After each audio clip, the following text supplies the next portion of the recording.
একটা নির্বাচিত সরকারকে আপনি যত খারাপ সরকারই হোক সেটা অনির্বাচিত যে কোনো সরকারের চেয়ে হাজার গুণ ভালো হবে। সেক্ষেত্রে কথা পরিষ্কার, যদি ছোট্ট করে যিনি প্রশ্ন করেছেন সেই প্রশ্নের উত্তর যদি একটু দিতেন। উনি তো প্রশ্ন করেন, ওনারা মত দিয়েছেন, একজন নাগরিক নিশ্চয়ই তার নাগরিক মত দেবে। আপনারা দিতে রাজি? যেহেতু একজন রাজনৈতিক কর্মী, আমি যেহেতু রাজনীতির সঙ্গে ওতপ্রোতভাবে জড়িত এবং আমি এমন একটি পরিবার থেকে এসেছি যে পরিবারটি গণতন্ত্রের সংগ্রামে 1946 সাল থেকে সংগ্রাম করেছে, 100 বছর অলমোস্ট। আমি সেই পরিবারের সন্তান।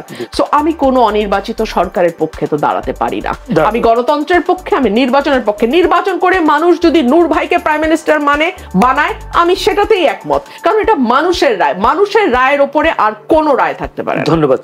তো চাই স্থানীয় সরকার নির্বাচন, যদি বলি গণ অধিকার পরিষদ নির্বাচন চাই। আপনারা বারবার বলছেন যে এই প্রশাসন দিয়ে যদি স্থানীয় সরকার নির্বাচন করা হয়, আপনাদের অনেক নেতা বলেছেন যে রক্তপাত হতে পারে। তো সেক্ষেত্রে আসলে বিএনপি এখান থেকে সরে আসবে, জনগণের কথা বিবেচনা করে, নাকি একই জায়গায় অনড় থাকবে? আপনি আমাকে বলেন তো, নির্বাচন কমিশনের সক্ষমতা স্থানীয় সরকার নির্বাচন দিয়ে কিভাবে টেস্ট হবে?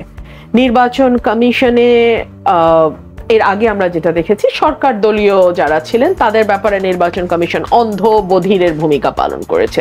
কিন্তু এখন তো স্থানীয় সরকার নির্বাচন কোনো মার্কায় হচ্ছে না। এখন তো স্থানীয় সরকার নির্বাচন হবে, মানে এটা কোনো দলীয় মার্কা থাকছে না, দলীয় কোনো প্রার্থীও থাকছে না।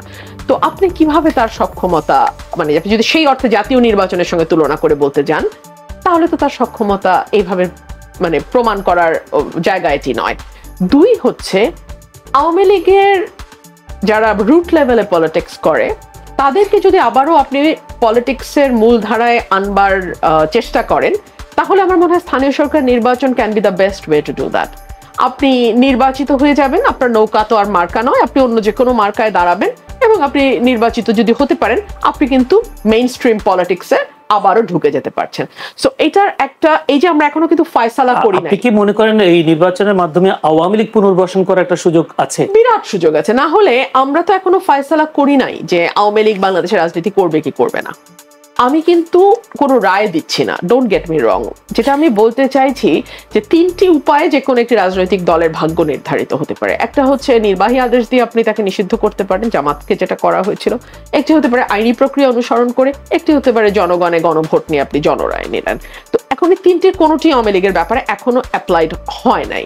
সো আপনি রুট লেভেলে এই ধরনের নির্বাচন, স্থানীয় সরকার নির্বাচনের মাধ্যমে যেটা হবে সেটা হলো আওয়ামী লীগের রুট লেভেলের কর্মীরা কিন্তু আবারও একটা শক্ত খুঁটির মধ্যে দাঁড়িয়ে যাবে। আর তিন হচ্ছে আইন শৃঙ্খলা পরিস্থিতির কথা আপনি চিন্তা করেন। আমাদের একজন শহীদ সন্তান লামিয়া রেপ হওয়ার পরে আত্মহত্যা করেছে। আপনি না তার রেপ ঠেকাতে পেরেছেন, মেয়েটি কিন্তু সাহসী কম ছিল না, মেয়েটি কিন্তু মামলা করেছিল। তার 1 মাস পরে মেয়েটি আত্মহত্যা করে। কেন? কারণ এমন সমাজে আমরা বাস করি যে সমাজ মেয়েটিকে বাঁচতে দিতে চায় নাই। ঠিক আছে, এই সমাজে যা কিছুই হোক না কেন, দিন শেষে একটা মেয়েরই দোষ হয়। সো 1 মাস সমাজের সঙ্গে যুদ্ধ করে মেয়েটিকে হার মানতে হলো।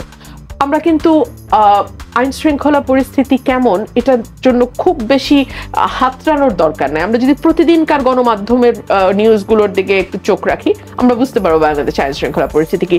2 দিন আগে একজন ভদ্র মহিলা তিনি দাঁড়িয়েছিলেন, তাকে সহ গাড়ি ব্যাগ স্ন্যাচ করার সময় তাকে সহ গাড়ি চালানো হয়েছে।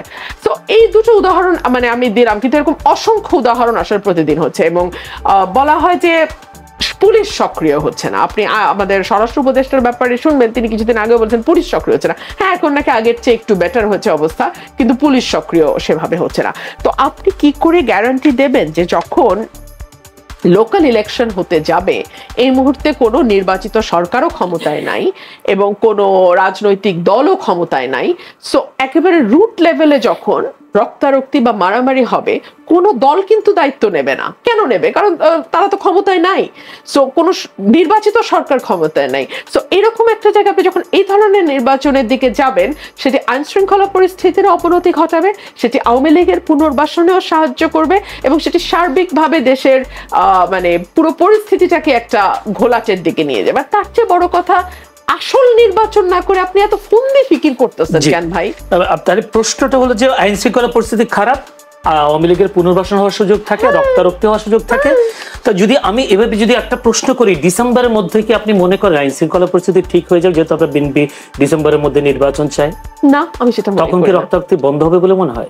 রক্তারক্তি বন্ধ হবে এই কারণেই যে তখন যে নির্বাচনটা হবে তার মাধ্যমে যে কোনো দল, নূর ভাইয়ের গণ অধিকার পরিষদও চলে আসতে পারে। নিশ্চয় নির্বাচন ফেয়ার হলে কে কখন কাকে ভোট দেবে তো আমরা জানি না, কিন্তু তখন আইন শৃঙ্খলা রক্ষাকারী বাহিনী জানবে যে তাকে জবাব দিতে হবে। কেন্দ্র থেকে শুরু করে ওয়ার্ড পর্যন্ত একটা দলের কর্মীরা থাকে, নেতারা থাকে, সুতরাং তাকে প্রতি মুহূর্তে জবাবদিহিতার মধ্যে থাকতে হবে। না হলে সে যদি তার কাজে অবহেলা করে, দায়িত্বে গাফিলতি করে, কাউকে অন্যায্য সুবিধা দেয়, অর্থাৎ তার কাজের মানে ক্ষমতার অপব্যবহার করে, ডেফিনেটলি তাকে কোথাও না কোথাও গিয়ে জবাবটা দিতে হবে এবং তাকে মূল্য চুকাতে হবে। এখন কি হয় জানেন, প্রতিটা এলাকাতে, আমি তো মানে এখন বেশিরভাগ সময় গ্রামে থাকি, এখানে না আরেকটা সেকেন্ড টায়ারের গভর্নমেন্ট চলতেছে, যেই গভর্নমেন্টের আসলে কোনো লেজিটিমেসি নাই, বুঝছেন? এলাকার প্রভাবশালী ব্যক্তি, এলাকার মাতব্বর, এলাকার সামাজিকভাবে যিনি শক্তিশালী তিনি, তাদের একটা ভিন্ন শাসন চলছে। একটা নির্বাচিত সরকার থাকলে এই ধরনের ছায়া সেকেন্ড টায়ার গভর্নমেন্ট কোথাও চলতে পারে না। এই যে তৌহিদি জনতা, মব, কিছুদিন আগে স্বরাষ্ট্র উপদেষ্টা বললো যে মব অনেক সহ্য করেছে, আর না, তাহলে কি আমি ধরে নেব না যে এই মবকে লেলিয়ে দেওয়ার পেছনে তো কখনো তৌহিদি জনতা, কখনো মবের নামে সরকারের সরাসরি হাত ছিল? উনি যখন বলতেছেন আর সহ্য করবো না, মানে এতদিন উনি সহ্য করেছেন, লালন করেছেন, পালন করেছেন, এখন আর উনি সহ্য করবেন না। একটা পলিটিক্যাল গভর্নমেন্টের বিকল্প কেবলমাত্রই আরেকটি নির্বাচিত পলিটিক্যাল গভর্নমেন্ট হয়, এটা না। নির্বাচনের কোনো বিকল্প নেই, আপনি যেটা বলছেন। একদম, গণতন্ত্রের কোনো বিকল্প নাই, আর নির্বাচন ছাড়া গণতন্ত্র হয় না। নির্বাচনের কোনো বিকল্প নাই। সেক্ষেত্রে একটা প্রশ্ন নিয়ে আপনার কাছে আসবো। যদি নূর ভাই, আজকে বিএনপি 3টি সংগঠন হচ্ছে স্বেচ্ছাসেবক দল, স্বেচ্ছাসেবক যুবদল, ছাত্রদল, তারা 10 মে চট্টগ্রাম, 17 মে খুলনা, 24 মে বগুড়া, 28 মে ঢাকায় সমাবেশ করতে যাচ্ছে। সেখানে শেষের দিকে সাংবাদিকের প্রশ্নের জবাবে নেতৃবৃন্দ বলেছেন, চাঁদাবাদী সহ অন্যান্য অভিযোগ পেলে ব্যবস্থা নিচ্ছে সংগঠনগুলো। আওয়ামী লীগের দোসররা এখন জামায়াত ও এনসিপিতে যোগ দিচ্ছে বলে দাবি করেন তারা। গণ অধিকার পরিষদে কি আওয়ামী লীগের দোসররা যোগ দিচ্ছেন, বা তাদের আপনাদের কথা তারা বলেন নাই, বা জামায়াতের এবং এনসিপিতে যোগ দিচ্ছেন? বিষয়টা স্বাভাবিকভাবে এখন ধরেন বিএনপি এই মুহূর্তে সাংগঠনিক কাঠামো বা অন্যান্য দিক থেকে অন্য রাজনৈতিক দলগুলোর চেয়ে সুসংগঠিত এবং শক্তিশালী, সুতরাং তাদের দলে নতুন কর্মী না নিলেও চলবে। এর বাইরে যে সমস্ত দলই আছে যারা ধরেন বিএনপিকে ওভারটেক করতে চায় বা ক্ষমতায় যেতে চায়, বিএনপিকে টপকাইয়া, তারা তো দল ভারী করার জন্য চাবে, কর্মী বাড়াবে, নেতা বাড়াবে। তাদের কর্মীদের মধ্যে কিছু ফ্রেশ মানুষ এই পরিস্থিতিতে এতদিন যারা এই রাজনৈতিক দুর্বৃত্তায়ন এবং পরিবেশের কারণে রাজনীতিতে ছিল না, এখন আগ্রহী হবে। পাশাপাশি আওয়ামী লীগ তো একটা রাজনৈতিক দল হিসেবে, সেটা দস্যু দল বলেন আর ভালো দল বলেন, লাস্ট 15 ইয়ার্স বাংলাদেশের রাজনীতিতে ছিল, এবং গত 16 বছরে সেটা আপনি নিশ্চয়ই বসুন্ধরার শাহ আলম থেকে আহমেদ আকবর সোবহান হয়ে যাওয়া ভাইয়ের বক্তব্য শুনেছেন যে শেখ হাসিনার সাথে মরণের পরেও তারা থাকতে চেয়েছে। আবার আমাদের হামিম গ্রুপ ও চ্যানেল 24 সমকালের মালিক আজাদ ভাই তো কবিতার সুরে শেখ হাসিনাকে ওয়েলকাম করেছেন। তো এই যে শেখ হাসিনার বেনিফিশিয়ারি গ্রুপ, সেটা ব্যবসায়িক ক্ষেত্রে বলেন, মিডিয়ার জগতে বলেন, প্রফেশনাল গ্রুপে বলেন, এই 16 বছরে কিন্তু বড় একটা অংশ আছে। সবাই দেশ ছেড়ে যায় নাই, আর সবাই জেলেও যায় নাই। তুলনামূলকভাবে যেটা আপনি এই আজকের আলোচনায় হেডলাইনের সাথে যুক্ত করেছিলেন, বিচারে সরকারের সবচেয়ে স্লোত গতি। সংস্কার তদন্ত কমিশনগুলো কাজ করছে। 28 অক্টোবর বিএনপি সহ বিরোধী দল আমরা যে একটা প্রোগ্রাম করেছিলাম এক দফা দাবিতে বা অবাধ সুষ্ঠু নির্বাচনের দাবিতে, সেইখানে আপনারা সমাবেশ পণ্ড করে দিয়ে 28 অক্টোবর থেকে 7ই জানুয়ারি পর্যন্ত 32,000 বিরোধী দলের নেতাকর্মীকে গ্রেপ্তার করেছে। অন দ্য আদার হ্যান্ড যদি দেখেন, এরকম একটা গণ অভ্যুত্থানের পরে এই ফ্যাসিস্ট কিংবা ফ্যাসিবাদের সাথে যুক্ত 3200 নেতাকর্মীকে ওইভাবে গ্রেপ্তার করে নেই।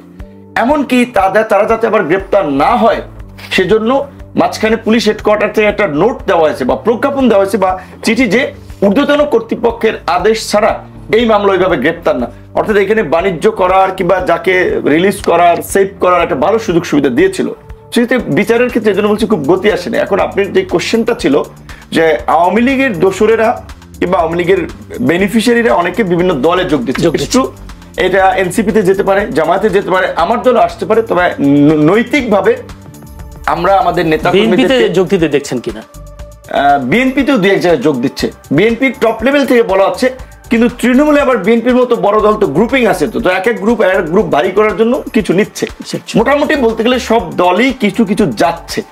সেক্ষেত্রে আমাদের পজিশন হচ্ছে যে আমরা পরিষ্কার ভাবেই বলেছি যে যারা, তাহলে কি আমি এভাবে ধরে নিব আওয়ামী লীগের পুনর্বাসন সব রাজনৈতিক দলগুলো করছেন?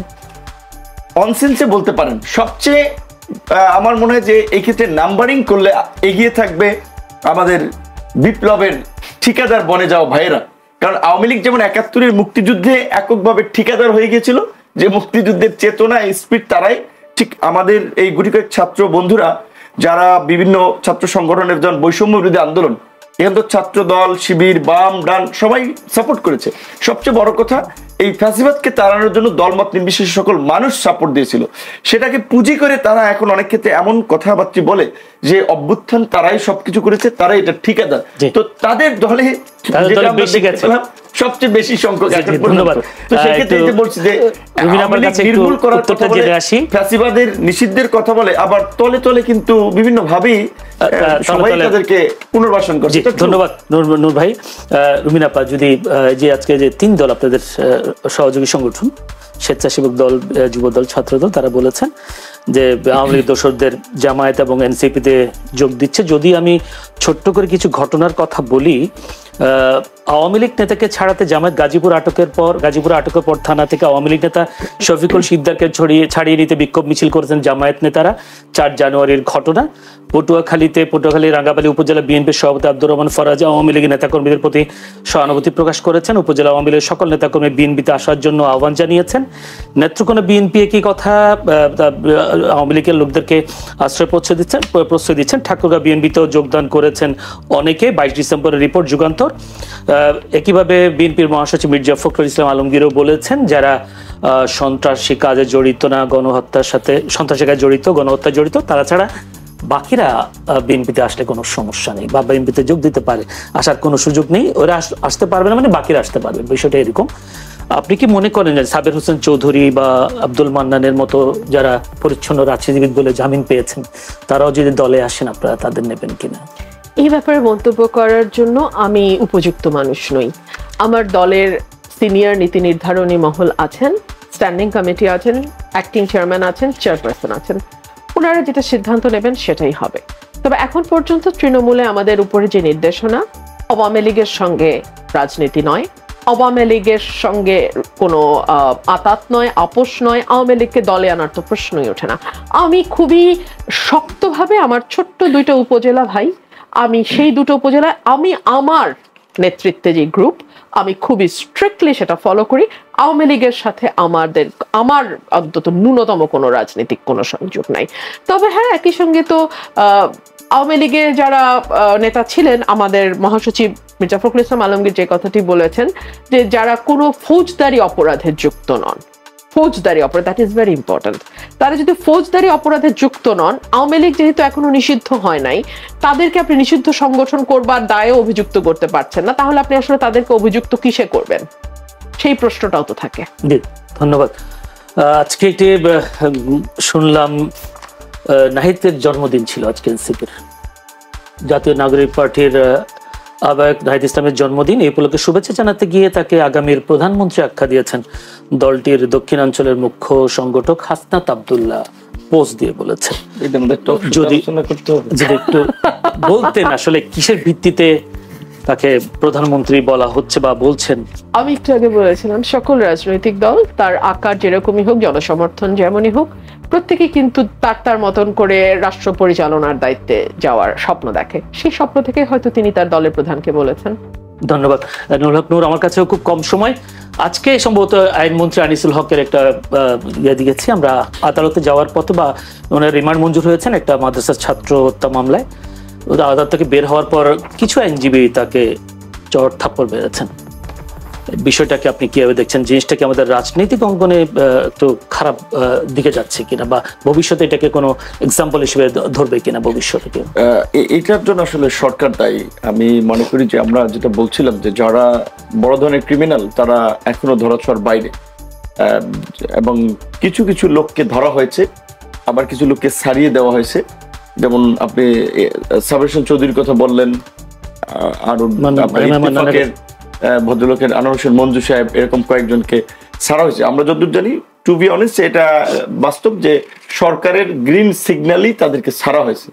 সো একদিকে এইরকম একটা বিভৎস হত্যা বর্বরতার সাথে যারা জড়িত তাদেরকে বিচার করবেন, গ্রেপ্তার করে তাদেরকে ছেড়ে দিচ্ছেন, তখন ওই মানুষের ক্ষোভ তৈরি হয়েছে। এই যে যারা আসা যাওয়া করতেছে এদের তো যে কোনো সময় ছাইড়ে দিতে পারে সরকার যা করতেছে। সেটা পাবলিক অনেক ক্ষেত্রে উত্তেজিত হয়ে মানে ওই যে হাতের কাছে পাইছি কিছু দিয়ে দিছি। তবে এটা ভালো এক্সাম্পল না, এটাকে আমরা সমর্থন করি না, কিন্তু এর জন্য আমি সরকারের দুর্বলতাকে দায়ী করি। এবং এটা ঠিক যে কোর্ট অঙ্গনে যদি এগুলো চলে, ওই যে আপনি বলছেন এটা তো ব্যাড এক্সাম্পল তৈরি হবে। সরকার কেন এই পরিস্থিতি, আজকে যেটা আমরা বলছিলাম যে সিম্পল একটা পার্টি ক্ষমতায় থাকার জন্য, একটা ইলেকশন করার জন্য অপোজিশনের 32,000 লোককে কয়েকদিনের মধ্যে গ্রেপ্তার করে জেলে ঢুকাতে পারে।